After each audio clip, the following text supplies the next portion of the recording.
Welcome to another episode of the Prep Coach podcast. Thank you for joining us. I've got my laptop out here because we are going to do the Rate My Physique segment. When we mentioned it in the last episode, I just got so many messages to the podcast page like, how do I submit? How do I submit? So it's all together now. There's a link in our bio to submit on the form. It's anonymous. We got so many. We got a whole bunch. That's why I've got my laptop out. We're going to go through two today at least. Yeah. It's completely anonymous. We're not going to say who it is.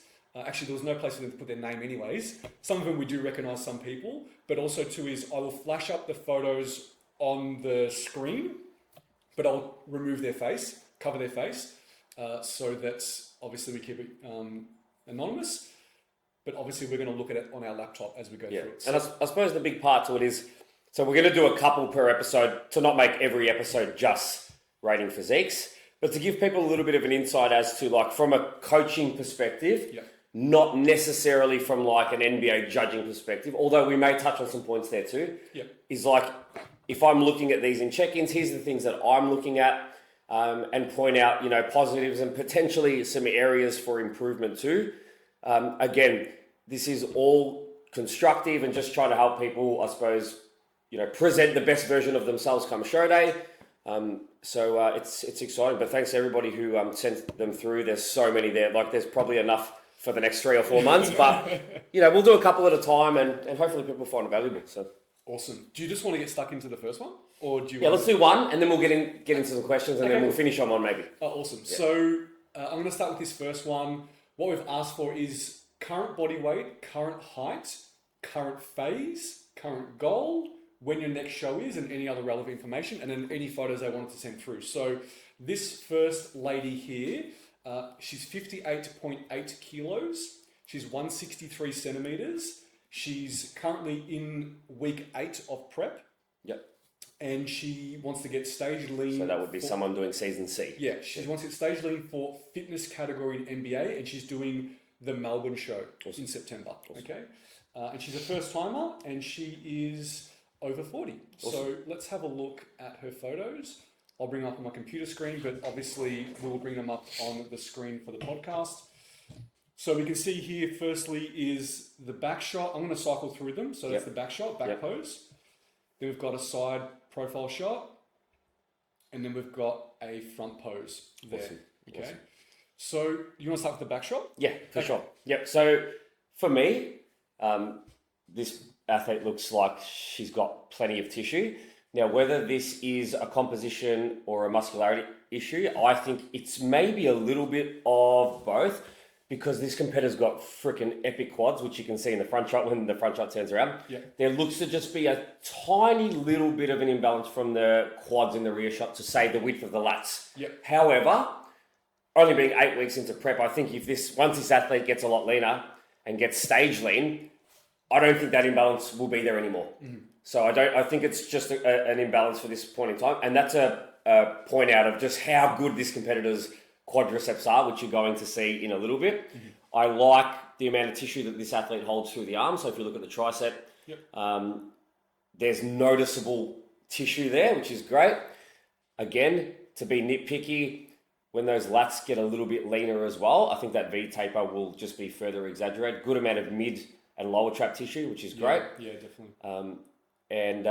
Again, just super huge quads, which will be interesting to see when the quads come in and the glutes come in, what that looks like in terms of the roundness, where it ties into the hamstrings, and whether there's still a little bit more dominance through the quad sweep in the rear shot. Yeah, so definitely she's got a lot of tissue on her back, especially through that mid and lower back for sure there. She has great taper. I'm sure when she gets a little bit leaner, that waist is going to get a lot smaller and that taper is just going to come up a lot more. And she has great quad sweep there. Maybe potentially she could be a little bit, tiny bit wider in her stance maybe on that one, and maybe toes flat a little bit more, or just actively pushing. I think that would help a bit. The quads out a little bit. What's going to be interesting is when she gets lean to see whether those glute ham tie-ins pop through, or whether that's something to work on in the off season to get a little more tissue in that lower glute region. It just really don't know yet with the level of conditioning that she's at the moment to see, you know, what development she may need to have in her next improvement season. maybe a little bit more upper glute.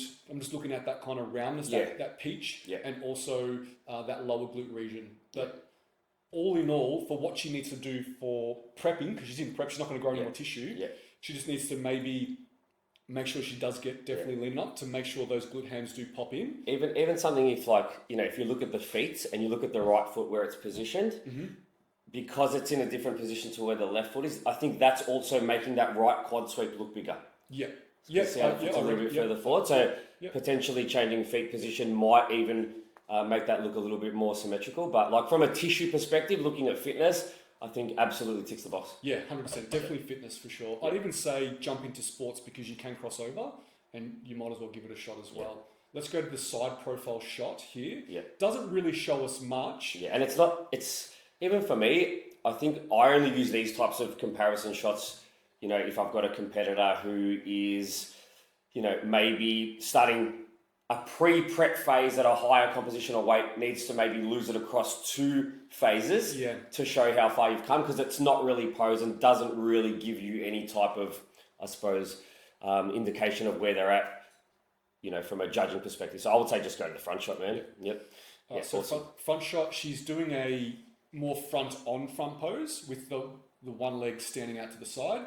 It actually works really, really well for her because she has great development in her quads. And because her glutes aren't as big as her quads and aren't her prize there, I would definitely say that this shot would work better for her than the hip facing, the side on one.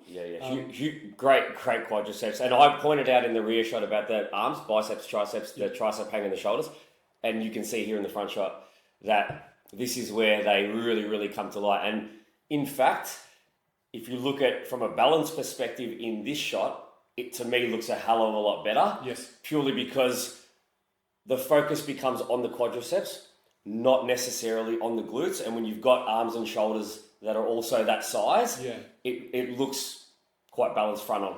I would say she looks more balanced in this front shot than the back shot.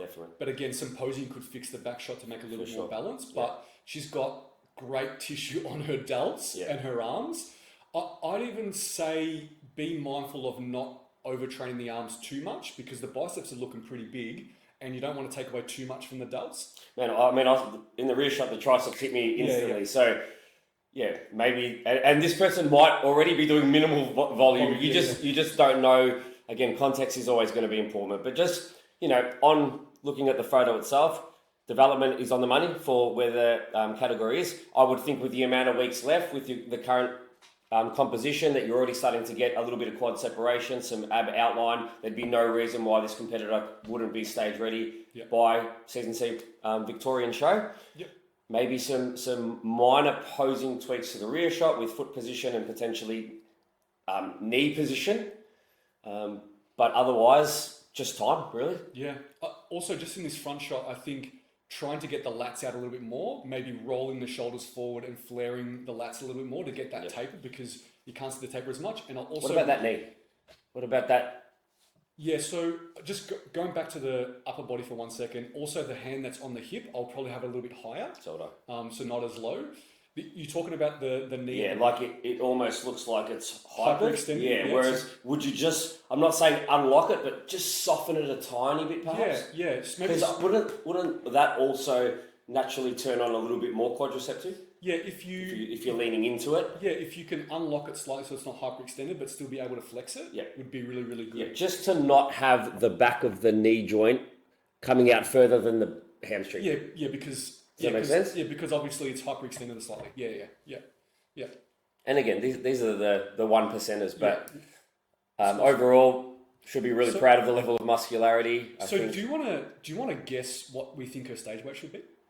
Like I'll just throw this on us at the moment. For sure. Like she's 58.8, 163. Yeah, we're going to talk top level conditioning. Yeah, and that's what she's at 8 weeks out. Sub 50. Yeah, she's going to be under 50. 48, 49 will be like probably, inside out. She's probably got 9 to 10 to lose.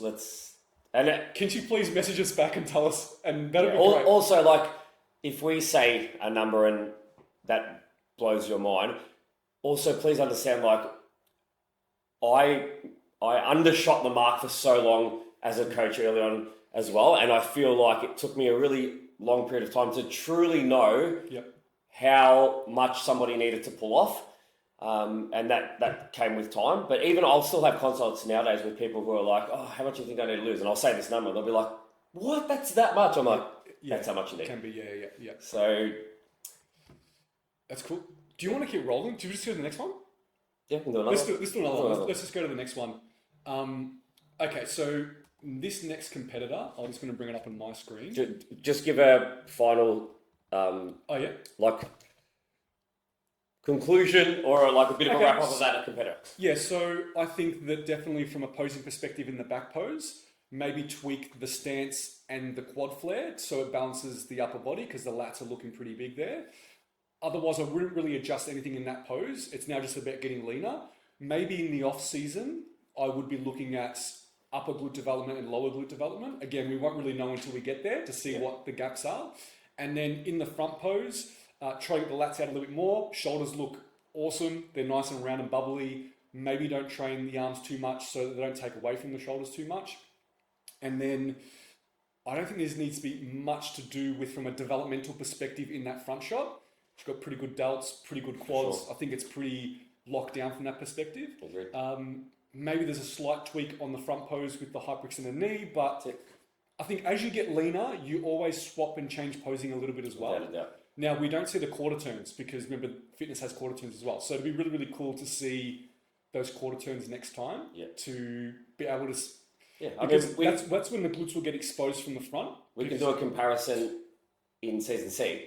Yeah. Because this is a piece of feedback 8 weeks into prep. Yeah, of course. It's going to be a different feedback as you get closer, but the idea is that it helps to give people a bit of an idea as like what we would be thinking, looking at and prioritizing if we were the ones in that position. Yeah. And even thinking out loud, if she was to say, when's the next time I could compete after season C? Because she has a fair bit of tissue on her, she probably doesn't need the biggest off-season in the world, but she does need to develop potentially more in the glutes. So she could maybe roll it around in about a year and a half's time, roughly, by the time you recover, go into improvement season, and then go back into a prep. Yeah. What do you think about that? Without a doubt. I'll give an example. I had a chat with one of my athletes yesterday who's a pro bikini athlete, and we were talking about their next show, right? And I mapped out between now and next year, and we had 70 weeks. Okay. And then we took off her prep, and then we took off her recovery phase. Mm-hmm. How many weeks do you reckon we had left? Between her prep and her recovery? Yeah, like to actually genuinely improve post-recovery and without prep included. 72 is what she had to start. You'd probably be in the 40s? 38 weeks, man. Yeah, okay. 38 weeks. Yeah. It's like, it's not as long as it feels like when you're assessing, and that's obviously why we do these things and why we plan and strategize, because 18 months might seem a long way away, but MT's right. Could I improve upper glutes in 38 weeks? Yeah, you could. Yeah. You could. If you needed to add so much tissue, you know, this athlete is not an athlete that looks like they need to add a ton of tissue everywhere. Maybe it's a different conversation and maybe it's another 6 months past that. But I think with this athlete, for sure, you're on the money. Yeah.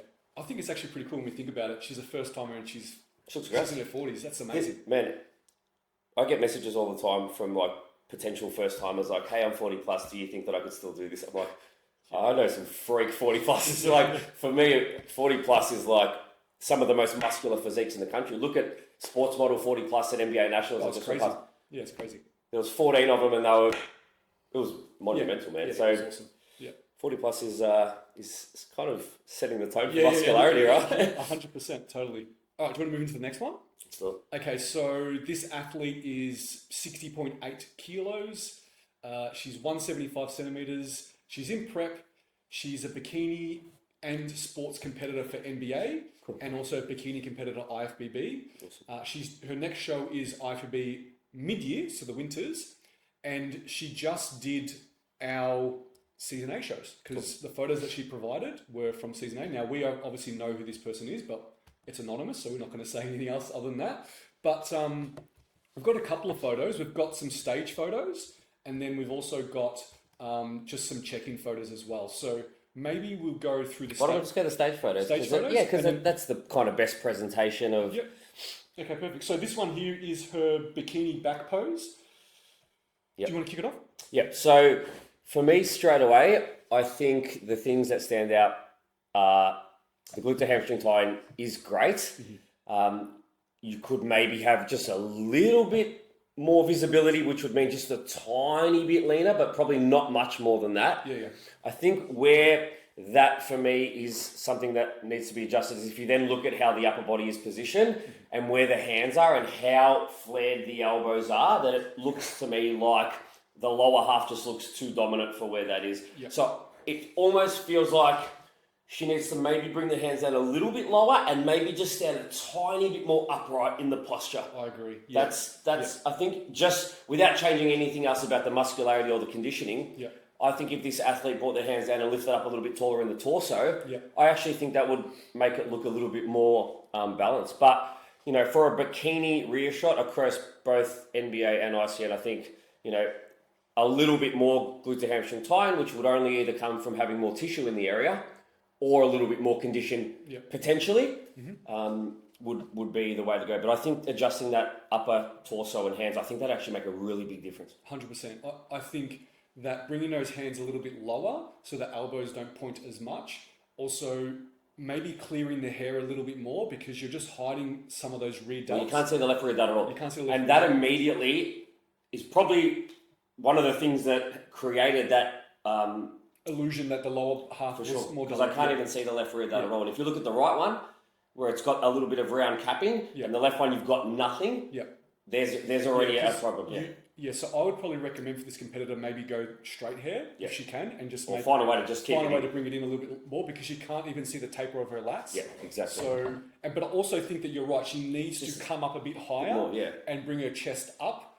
I know that sometimes girls want to kind of bend over a little bit to show the glute ham tie, but they need to be able to extend through their lower spine to bring their chest up so that the upper body doesn't look so far away from the judges and doesn't look as balanced there. Yeah, but the hair one's a good point. I talk about it at every posing workshop. I actually get a female competitor to come up in the middle. I find the one that's got the widest hair, and I make a point of covering her rear delts, and I'm like, who can tell me what's wrong here? And then I fix it, and then I say, can you see the difference? Because there's a perfect example of where it is affecting her look and her X-frame. I know she probably want to hear this, but she could probably chop her hair a little bit shorter because it is sitting, beautiful hair. It's just sitting above that bikini. You could probably give a little bit more just so you can see that taper at the waist. All her taper's gone. Yeah, we're not judging the back, as in the muscularity of the back, but if the whole back is covered and I cannot see your lat or your rear delt, you are now just a lower half with arms. Yeah. We'll go to the next one, which is her front shot. She's got a front shot there. Really, really good shot. Her conditioning for bikini is pretty much spot on, to be honest. You can see really, really good glute pop and projection there. Nice balance with the quads. You can see great delt roundness in that front one. She probably needs to bring that back shoulder around a little bit more so she can square off that pose so her shoulders are more facing towards the front. And potentially probably lean forward towards the judges a little bit. It looks like she's kind of leaning back a little bit. Yeah, I think the two things that stand out for me, like waist down, I actually really love it. Yeah. I love the glute projection. I like the detail on the back leg, like through sort of where quad and adductor are. I like a little bit of detail there without being too much. That rear shoulder 100% needs to come around because that rear shoulder widest point is the widest point of your X-frame. Yeah. So in this shot, it's been given away. Whereas if it was to be brought around a little bit more, again, you're going to look like you're wider. And of course, you want to look from clavicle to clavicle. So that would make her really balance across that part as well. And it's almost like the midsection is being pushed forward too much, which is creating it to be almost like the ribs are coming forward too much. Which was where you're saying it looks like she's almost leaning back. So she almost just needs to pull the rib cage stay in. Tall, but pull the rib cage in a little bit. So rib cage in, shoulder around. Yeah, because her waist is tiny, so... Yeah, muscularity is on point. Yeah. And you can see, look at the shoulder that is shown, and you complemented it. Round, enough muscle tissue, just enough visibility through the bicep. Yeah. So don't give the other one away. Yeah, and she's got great taper there in her lats, so that just goes to show she does have great taper, but we didn't see it in the back pose though. Yeah, good point. Yeah, good point. I'll just skip, this is a sports shot, I'm going to skip that one. We'll quickly have a look at her check-in photos. See, in this check-in photo of her front shot, look, she's upright. She's more See, upright. she's not doing that. Yeah. I'd probably say in this photo she needs to swing the glute around glute to be more side on. But to see how her shoulders are squared off, Way better. and she doesn't look like she's leaning back, that's really, really good. Okay, so here's her check-in photo in her back pose. Way better. And the posing looks way better. Way better. Her hair is cleared. You can see that. And that also, left delt's epic. Now that I can see it looks really good. So I really love that. I'd almost say that her feet in this one need to be flared a little bit more. Not stance, like her stance width can be the same, or maybe bring the stance in a bit, but flare a little bit more on that. I'm just going to go back to her. Okay, so when she's on stage, she does flare. She does have the feet out. So just maybe that check-in photo. Just go back to the check-in photo. That one. Yep. The front so one. Perfect example. So look at the oblique profile, as in the small waist. Yeah. Upright without over leaning forward. Yeah. Which takes away all that ribbiness and actually creates a really nice, almost like a straight oblique line, which makes the whole physique look a lot sharper than an oblique line that goes a little bit like this. Like it goes like around ribby a little bit and then straightens out. Yeah. And again, you're just looking at the visual aesthetic. When it's a nice clear cut line, it does definitely help. That delt's been brought all the way around. It is perfectly rounded and capped. Again, if that glute was then brought a little bit more around that way, perfect. That's the perfect position. Yeah, it's a great shot. Yeah, wait, that looks really, really good. Really good shot. And it just goes to show, like, sometimes, you know, a little bit of an arm roll that way or a glute pop more that way, and it really can change a whole shot. So, you know, we do talk about posing and the importance of it, and this really kind of gives that a lot of validation. Do you want to go through this one? There's one sports back pose that's here. That's all there is. Yeah. So you see in this back shot how wide her back actually is. It's the same person, right? It's the same person. It's crazy. She looks awesome. She has a great amount of tissue. She has really, really good taper. Conditioning for sports probably needs to be a little bit tighter, to be honest, just in that back, the back of the glutes, the back of the legs. But she's got it all there. To be honest, like now I'm going to what I would say she should do in the off season, is keep your proportions the same. Just get a little bit bigger everywhere. Yeah, because the balance is good. And that shot shows the balance is good. Yeah, her balance is great. A little bit more tissue in the glutes, the lower glutes, a little bit more in the quads, a little bit more just everywhere, but not, trying to throw that balance off because the balance is really, really good. Yeah, a little bit tighter, as you said. Like, it's not like the quads are dominating the glutes. Yeah. She's very thick through that like mid to lower track region, which not a lot of people are. So maybe a bit more tissue through the lat just because it's so dense in the middle. Yep. Just to again, keep that balance there. But the shoulders are great. She's got an awesome physique. Yeah, that a little bit tighter with a tiny bit more muscles. Yeah, is epic. Is lethal, yeah. Awesome. That's exciting. So she's going to be on stage in a month or two, which is really, really cool. Is there any other feedback you want to give her from like a conditioning perspective that she needs to do for the shows coming up? We kind of spoke about I think, and I've got a couple of athletes that'll be, doing that IFBB show as well, is, knowing that you are prioritising bikini for IFBB, is you're certainly not going to be penalised for coming in sharper through that glute to hamstring tying region. Yeah.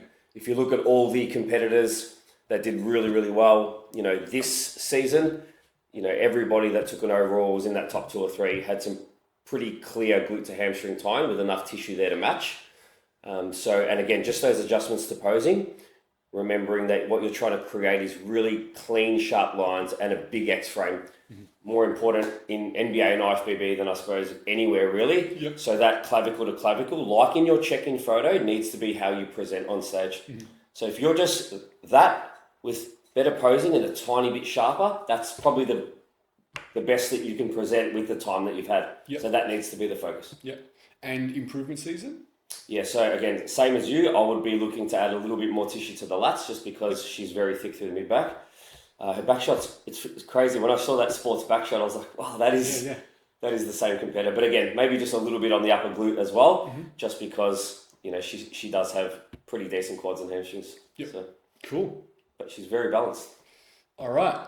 We did 2. We'll leave it there. We've got a couple of other ones, but we will just try to maybe get 2 done every episode. I think so. And then just go from there. But thank you so much for, allowing us to review and rate your physique and give you some feedback as well.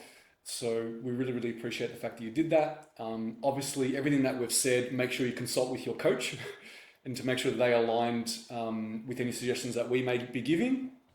And we'll obviously keep all this anonymous. So without a doubt. And I mean, ultimately, this is just a way to try and give a little bit more to athletes. And also, you know, we do get a lot of coaches listening to this podcast who are maybe new into the comp prep space, learning and trying to take on as much as they can. And sometimes just to get a bit of an insight as to what we're seeing, thinking, and what we would do was the whole point of us starting this podcast. So it's just all coming from a positive space to try and help as many people as we can. Definitely.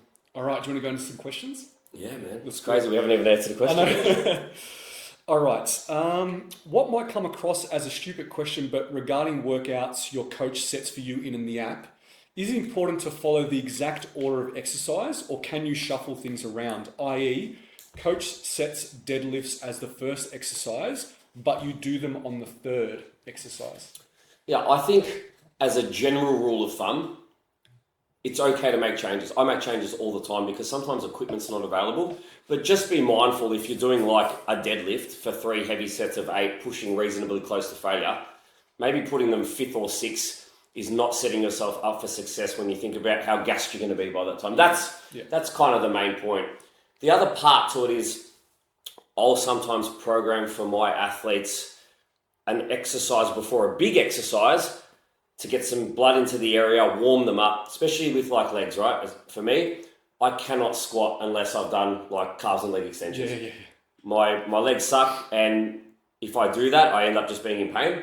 So sometimes it's there by design as, you know, a little bit of pre-stimulation, warm the area, get some blood in there. So if that is the point, ask your coach, always do it in that order. Mm-hmm. Don't just go straight into heavy hack squats if you've always done 3 sets of leg extensions to start. Yep. So that's probably the only like hard and fast rules around that. If your program says flat Smith bench press, incline dumbbells, and then a cable fly, and you had to go cable fly Smith press dumbbells because it was busy, that's probably not the end of the world.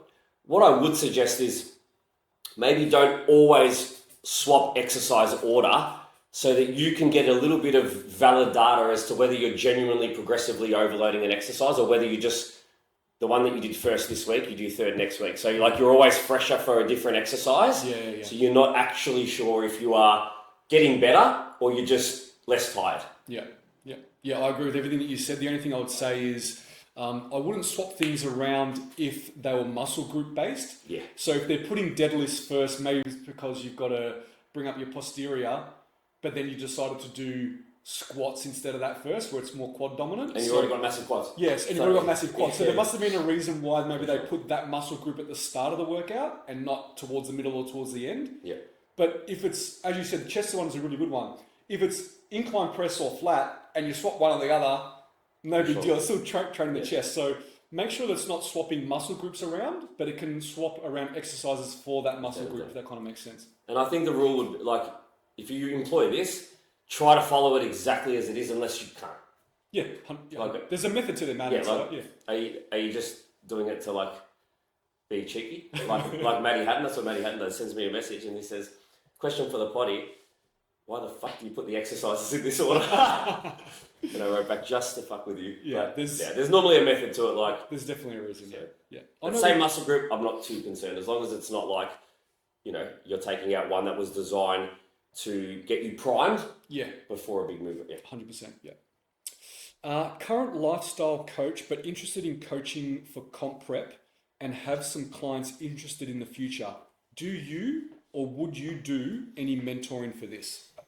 So we actually currently do mentoring for this as TMG Physiques with the coaches that we have a part of TMG Physiques, but we don't do any external Well, I've mentored some other coaches that are on my team that are my clients. So I've done that separate to TMG because they've asked me questions and I mentor them, help them with like peak weeks and those kind of things. But I don't do anything specifically on that's outside of TMG Physiques. Yeah, I do a little bit.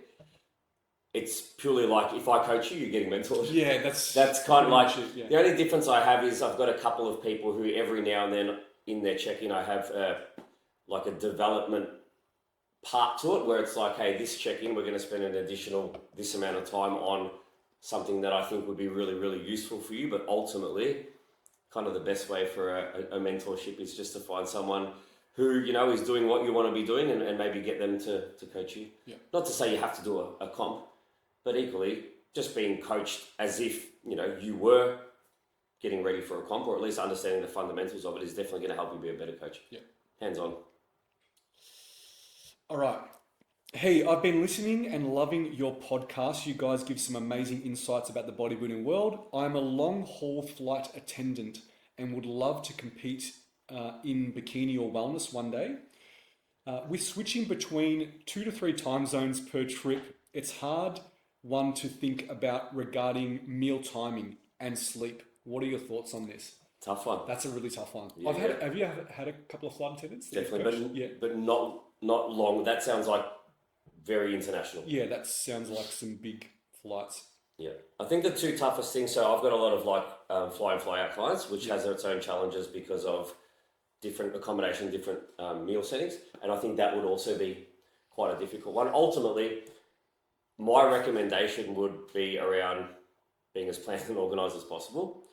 So you'd have to be a great meal prepper. You'd also just have to have a 24-hour timer, not just use the clock and what time it is there, because you just want to make sure you're eating every 3 to 5 hours, getting in, you know, a serving of protein, again, depending on what your goal was. It could be done.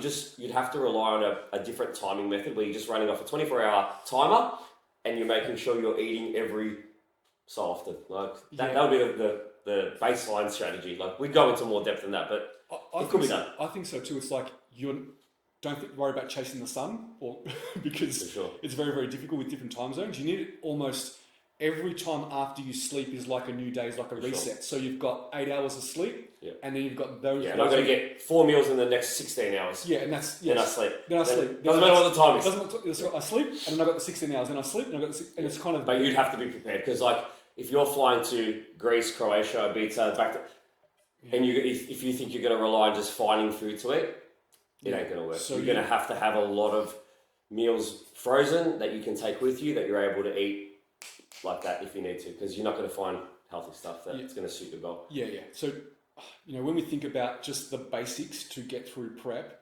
sleep, nutrition, training, and cardio, right? Steps. How many times would you push that trolley up and down and get 10,000 steps on a 20-hour flight? That's a challenge, man. You'd probably have to employ like a really good cardio protocol. You would. If you're going to be on a 16-hour flight where, yes, you're on your feet, but you're only moving through the aisles. Yeah.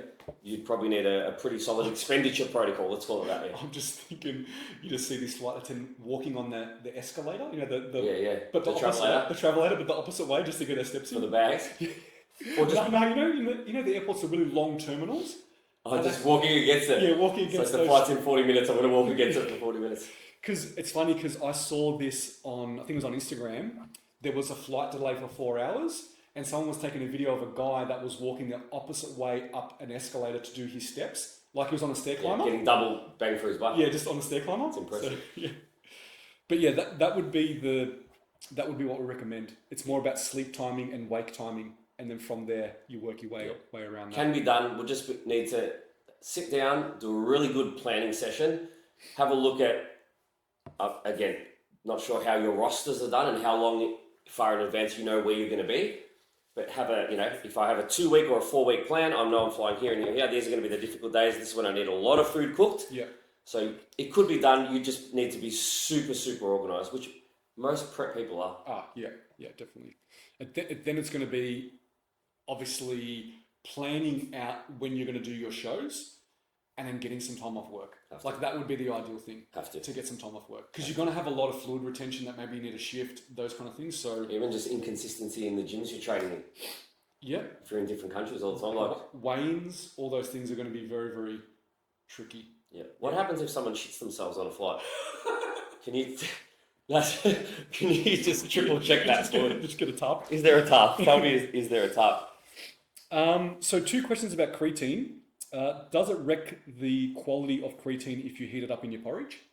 And should you take creatine supplements if you're already having enough WPI and it has creatine in it?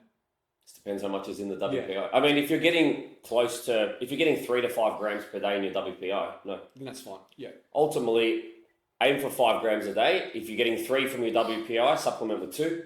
Yeah. Just bring it up to 5. In terms of cooking creatine, I actually add my creatine to my oats all the time, but after I've microwaved them, because I know that won't affect the integrity of them.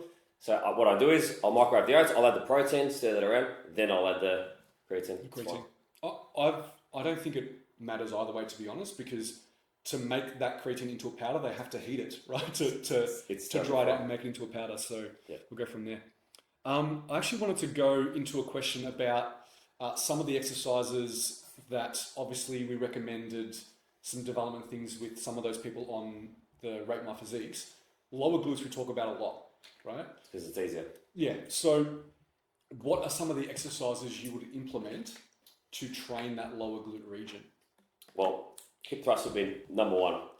For me, anything that goes into as much, unilateral stretch of the glute as possible. Yeah. So I love a single leg press, one of my favorite movements. Yep. I love a high wide double leg press. I love a step up. I love a step down. Yeah. I love a stretched Bulgarian with a lengthened foot position. And I love an abduction. Any kind of, mostly for that lower glute, you're probably going to find more single leg movements that are going to do the trick, because you have to stretch that area so much that you couldn't do it double leg unless it's on a leg press or something like that. It's normally. But even then, you're still manipulating the foot position. Correct. Yeah. So you're going to be looking at all your step ups, all your step downs, all your lunge patterns, and most of your lunge patterns are probably going to be where something's elevated, front foot elevated or back foot elevated, and you want to make sure that you don't make it a quad dominant movement. Yeah. So you don't want that knee to be traveling forward. Yeah. You want that shin to be vertical, and you're sinking into the movement so that you're really getting the most stretch out of that. Yeah. I think one of the things, like you and I spoke about, like you were talking to me about, like more than 10 years ago, maybe 15 years ago, was like, all right, imagine the muscle in any movement, right? Try and picture yourself as like, imagine it's a skeleton and then just had glute tissue on it. Like, think about what the glute's doing in every part of the movement. How far does it need to go to get that stretch? Get a really, really big stretch? And then you're just trying to put yourself in the best position to do that safely with the most amount of load. Yeah. Like, as lengthened as you can with the most amount of load, getting great range of motion, that's going to be the best bang for your buck. So, like, if you're going to get more out of a single leg press that you're able to take way deeper because you've got a back support and that works for you, maybe over an elevated split squat, maybe that's your go-to. Yeah. If you're a great single leg split squatter and you can, as MT said, really sink into that movement pattern, get a heap of stretch that way, maybe you can do both. Yeah. So they're the sort of movements I think about. Like, yeah, and you've also got to do some that are super stable, so like a leg press or something on a Smith machine or something on a reverse hack squat where you can do a step down or whatever that may be, so that you can load that area as much as possible, because you can lift more weight when you're stable. Without any risk, or with less risk anyway. But then you've also got to do ones that are not stable. So like a Bulgarian split squat with dumbbells and not on a Smith machine, a reverse lunge with dumbbells with not. So where you have to stabilize through your glutes is really, really important too. So having a combination of both. And deadlifts. And deadlifts as well. Yeah. Actually, I was going to ask you, do you normally program it as a stiff leg deadlift or as a Romanian or off the floor? Like, what do you normally... Typically, most of my athletes are doing Romanians multiple times a week. Okay, cool. So it's more of a Romanian. Be it barbell or dumbbell, but like if I had to say one, it's probably a barbell idea.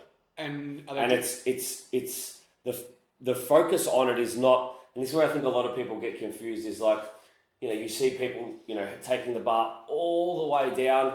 I always prioritize that hip position, so trying to get the hips back as far as possible to maximize the stretch in the hamstring on a really slow eccentric phase. So for me, it's more like I'm coming down and I'm focusing on sending the hips back, not just getting the bar as low as possible. Because at some point, once my hamstrings are maxed, the only thing that's getting me lower is my erector. Something else has got to help get me lower. Yeah. So I think if most people pulled load back a little bit, focus more on getting the hips back, and just slow that eccentric loading to actually allow those fibers to recruit, find that point where they're at max stretch, and then start coming up, I think people will get a lot more bang for their buck. 100%. Yeah, I program more like a stiff leg dead.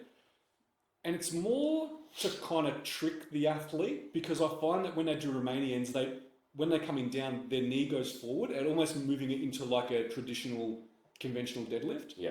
So calling it a stiff leg makes them be like, okay, cool, the shin doesn't travel forward on that movement. Yeah, yeah. And you get as much stretch out of it as possible. Yeah, and are most of them taking the bar all the way down? Well, they're taking it as low as their hamstrings and glutes can take before their lower back starts to... Yeah, because a lot of people just don't know where that point is. It's different for everyone. And they think a lot of people probably take it too far and probably aren't getting the hips in a better position. Yeah. And a lot of people would be using a lot more erector than they think. And if you've ever like done RDLs and be like, oh, my lower back's sore, have a look at your range of motion, maybe film yourself side on and see, could you get your hips back a little bit further? Yeah, just to get more hamstring stretch. Actually, while we're talking about that, do you recommend people wear belts for those kind of movements? Again, depending on the load, like me myself, definitely. I just find for me, when I brace for an RDL, I always brace at the top, and my cue for me is I breathe into my belt. Yep. So having the belt there makes me push my abdomen out. Yep. And when I feel that compression, it allows me to feel safe, locked in, and I get a better rep that way. Some people can do that without having the belt there. I would say if you're moving, loads that are, coming up on double your body weight, I don't think there's a trade-off to having a belt. Yeah. I can't remember who it was. It was a high-level physio. It was like, I'd rather have a cracked rib from a super tight belt or something than like a slip disc or a... 100%. But again, for me, it's about, it almost auto-cues me. Yeah. And I love that breathe into my belt feeling because I know I'm locked in. If you... are RDLing and have never used a belt, a lot of people are like, no, I don't need a belt for pussies, I don't need it. It's like, man, have you tried to use one? And, if it was going to help you become 2, 5, 10% better in the movement and allow you more progression for another 6, 12 months, is it not worth it? I think for me, it's funny, and it's more that I've just come up with this out of experience, is I think it's like... 1 times your body weight to 1.5 times your body weight, somewhere in that range you need to start wearing a belt, right? So whether it's, if you weigh 60 kilos and you're RDLing 60 or you're RDLing 80, you're roughly in that range, or 90, somewhere there, you're going to have to start wearing a belt. Anything above 1.5, I reckon you're wearing a belt after that point. Yep. I've just found, just based on all the clients I've had, mostly always female, and they're weighing between 50 to 70 kilo, I've always found that somewhere in that 1 to 1.5, then it starts switching to a belt. And even for myself, to be honest, like for me, if I'm doing anything between 100 and 140, I'm like, there's somewhere there where I'm like, I think I need to put my belt on. Yeah. So I'll work around similar numbers there. I'll do a one plate, so 60 kilo non-belted. I'll do a second 100 kilo non-belted, and then the belt. Never do like this. Okay, cool. So you're just after that one times your body weight. Yeah. And then with straps, lifting straps. Yeah. So I'm just like, use them as soon as you want. Man, figure eights for me. Yeah. I'm just a far better deadlifter with figure eights. So for me, that's my preference. It's not to say that that's the way everybody should do it, but I've done them unwrapped, and I get far more out of each set when I'm wrapped. Yeah, 100%. So why would I not? I honestly recommend them for as many movements as you want. Yeah. Like any kind of pulling movements where you've got to hold the bar static in your hand. Yeah, I've never been able to use straps on rows or pull downs. Oh no? Never. Really? I've tried, it just doesn't work. I don't know, I just don't get the connection. Okay. But on any deadlift hip hinge movement, I do. Really? You use the hooks or you use the figure eights? Use the figure eights. I use the lasso ones, the traditional ones. Yeah, the ultimates. The lasso ones you use, and you gotta wrap them around, yeah. The hooks, I've seen the ones that are like, I think they're called the Versa groups, where they're like just a flap. Yeah, and then just roll the flap around. They're pretty good too. That was awesome. Yeah, and they're easy to go on. Yeah, I like, figure eight for me is the simplicity of just like hook through. And then sometimes you see people there like gearing up for a big set, they're getting in their head like, come on, let's go. They walk up to the bar, they wrap it, they do one hand, they go for the next one, that one gets loose. Yeah. And then they're like, I'm losing the spark. I also find too is under wrap. When you've got a new set of wraps, they're hard, but as soon as you wear them out, they wrap around the bar. They wrap around the bar really easily, and you can get them locked in quicker. But yeah, when you get some new ones, sometimes it's a little bit difficult. Yeah. With a belt, do you use a lever or is it? Yeah. Oh, it's a metal Lever. Yeah. The quick release The heavy lever. one, yeah. Yeah, perfect. Yeah. I think. Yeah, I just like them. They just feel more sturdy, thicker for me. Yeah. I've had the same one for like 8-9 years, man. Yeah. I've had mine for a long time, but I remember I broke the lever in Queensland. Too big. No, I was doing that rack pull, and you guys were G'ing me up. Oh, at Worlds, man, yeah, I remember that. And then I think I did like Yeah. 7 or 8 more reps than what I needed to Yeah, do. we were like, fucking, come on. And then when I unwrapped it, it just fell apart. It just popped off and fell apart. So I broke the 4 lever. plates aside, yeah, you were going for glory that day. The good old days. Far out, I miss Scotty. Yeah, come back, Scotty, please. We need you. Well, we're going to be in Bali soon when we sing for the Looking retreat. forward to that. That'll be It's exciting. funny, man. Speaking of the rapping, I had Talia, so my little 16-month-old daughter came in here the other day, and I want to show you a video. Now, she's never seen me deadlifting. Yep. She's been to the gym, 10 times, but like not enough to like really watch what people do. Or so there was a deadlift bar set up, someone's deadlift.